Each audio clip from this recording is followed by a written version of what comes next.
Rewriting equations and formulas.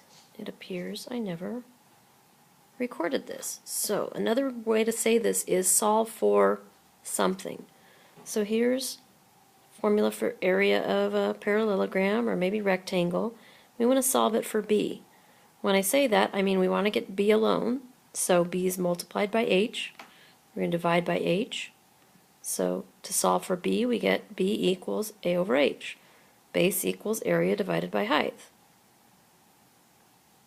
We do it with circumference. Solve for r.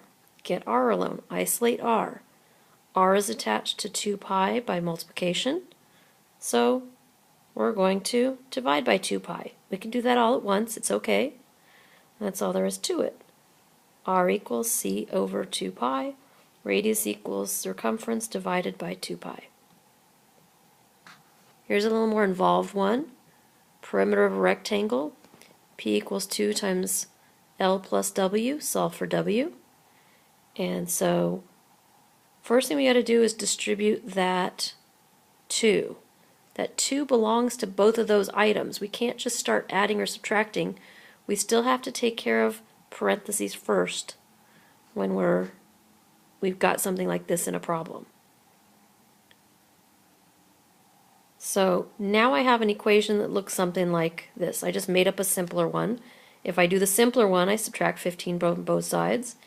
In our actual one that we're dealing with, our formula, the 2L is like that 15. So we just subtract 2L from both sides. And we end up with P minus 2L, because those aren't like terms, we can't put them together, is equal to 2W. Divide by 2, that gets the W alone. So we get W equals P minus 2L over 2, or width equals perimeter minus 2 times the length divided by 2. But we've got 2 in the top and bottom there, so probably better to simplify that. And we end up with W equals P over 2 minus L, or width equals half the perimeter minus the length. What we're going to use this for a lot is linear equations. Right? Time to start thinking about equations of lines. That's what Chapter 2 is all about. You see them all year long. So here's a couple different equations. There's one, there's another. These are things you've seen a lot in Algebra 1. This one is slope-intercept form. Probably more important to be most familiar with it. Other one is standard form.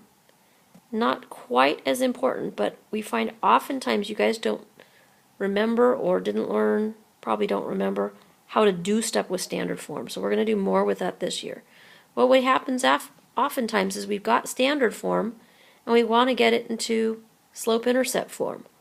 Now in this section of the textbook we're practicing that, and it's just going to say solve for y. But really we want to get it in slope-intercept form. So to get y alone, we've got a thing that's added to the 4y or to the y, or subtracted, and then we've got a thing that's multiplied.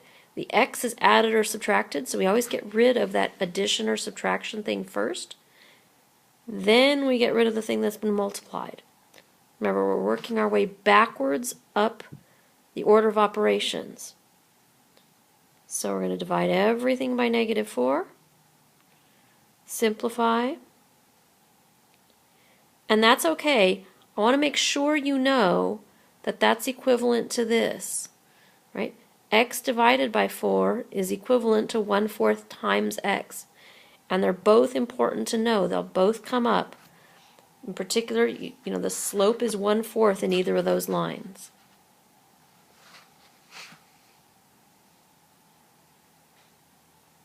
Another standard form equation. Solve for y. Get rid of the addition or subtraction thing first. After we got rid of the addition or subtraction thing, the last step to get y alone is going to be divide by 9. Multiplication or division, we always do all the terms. And so, there we go. We don't want to simplify those. But this time, what they're often going to do is ask you both to solve for y, but then also find the value of y when I give you a value of x. And so we're just going to use -3. Here's my equation, plugging in negative 3. If it makes you happy to put a 1 under it, put a 1 under it. We end up with 6 over 9 plus 30 over 9. Conveniently, this particular time, we get a nice number because 36 divided by 9 is 4. So when x is negative 3, y is 4. When we're looking at that as a line, it'll end up being a point on that line.